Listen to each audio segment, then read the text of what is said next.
I can't tell you how many people I heard on television yesterday who said, yesterday being Monday, that the President of the United States sent out that tough talking tweet regarding Iran because he was trying to essentially wag the dog, change the subject, because there was so much bad publicity last week after the fallout from the Helsinki summit with Mr. Putin.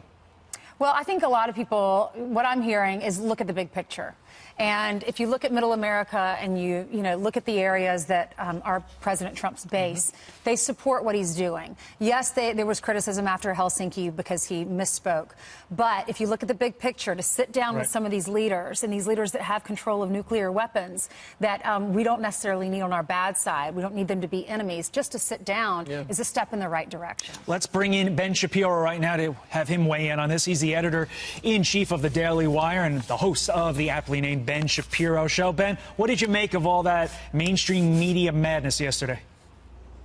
Well, I think that the media are constantly turning the dial all the way up to 11 on the Spinal Tap scale. And that means that it's very difficult for us to actually determine when something terribly has gone wrong, because apparently everything is going wrong all the time. And it's that scene from Animal House where Kevin Bacon is standing in the foreground telling everybody not to worry as everything's on fire. Except the truth is that nothing is really on fire, although the media would have you believe that everything is. But when you look at the president's rhetoric, he has talked tough regarding North Korea a year ago, but that ultimately, Ben, resulted in a sit-down with the leader of North Korea 6 weeks ago. Now he's talking tough with the leader of Iran, and it's not quite to the fire and fury level of rhetoric, but nonetheless, given the fact that their economy has imploded, the rial has dropped by 50% over the last couple of months, Iran, for them, it's time to do something. Well, the president did unleash caps lock, which I believe in Twitter speak is actually DEFCON 2. So that means that we all should be on our toes here. But again, I think the president is not one to abide by the Teddy Roosevelt school of diplomacy that speaks softly and carry a big stick. It's tweet loudly and then do something. And it depends what the something is, right? Sometimes the something is militant. Sometimes it's him flinging a missile into Syria when Assad is gassing children. And sometimes it's sitting down with the person he was ripping on 5 seconds ago. So the president has always said that he is very into strategic unpredictability. And he's been true to his word on that. You're right about that. So the New York governor yesterday, Andrew Cuomo, had a press conference, and he announced that he's going to pardon 7 more people who are facing deportation in December. Evidence. That's right. December, he pardoned 18 individuals. This is the 3rd group that he's pardoned. And he said this. Listen. This administration is on a crusade against people who they do not consider original Americans. What they've done at the border is an example of it, what they've done in Puerto Rico. And they are on a jihad to deport as many people as they can who they believe are not in the United States legally. Ben, what do you think about that, accusing the Trump administration of waging jihad against illegals? First of all, why isn't anyone accusing Andrew Cuomo of Islamophobia? I thought that jihad only meant internal struggle, so there's that. Also, when he says that President Trump is waging war against illegal immigrants, I'm old enough to remember when the Obama administration was bragging that they had increased the number of deportations. Now, they were lying about that because what they actually were doing was just turning more people away at the border. But the fact is that strictness when it comes to our border enforcement is actually a pretty popular policy among most Americans.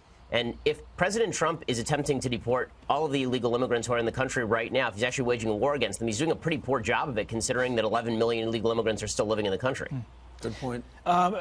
Andrew Cuomo rules the halls of Albany. Speaking of Albany, State University of New York at Albany. This is going to be right up your sleeve because obviously you're a big speaker on college campuses. Last year, 64 speakers identified as liberal, only 2 conservative. Again, the entire academic year. So 2 out of a total of 66. What say you? Well, it's an echo chamber, and all of these universities have basically become echo chambers where, because everybody lives in this ivory tower where all they do is talk with people who agree with them, they start to believe their own opinions are fact. So what they will tell you is the reason there are no conservatives on campus is because conservatives just don't speak the truth. Well, once you start believing that your opinion is the truth, it makes it very difficult to hear any other opinion. Well, clearly they're not inviting conservatives, Ben, because you're so scary.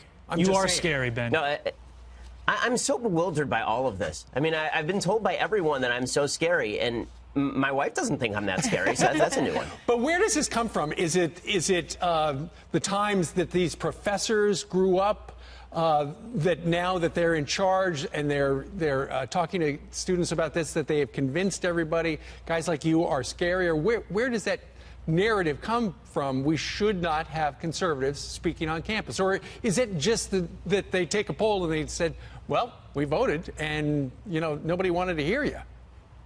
I do think that it's an ideological blind spot. I think that a lot of people on campus believe that their opinion is the truth. And so when it comes to things, for example, like tax policy, they think that Keynesianism has been proved, and therefore anybody who disagrees with that is actually speaking untruth to the students, that their bubble of truth has been violated by the outside world, and that has to stop, according to them. Okay, I know that there's a heat wave in the Southwest. I saw that the headline today on Drudge is that California Power is asking Californians during the heat wave, please turn off your lights and electricity. Are you living by that?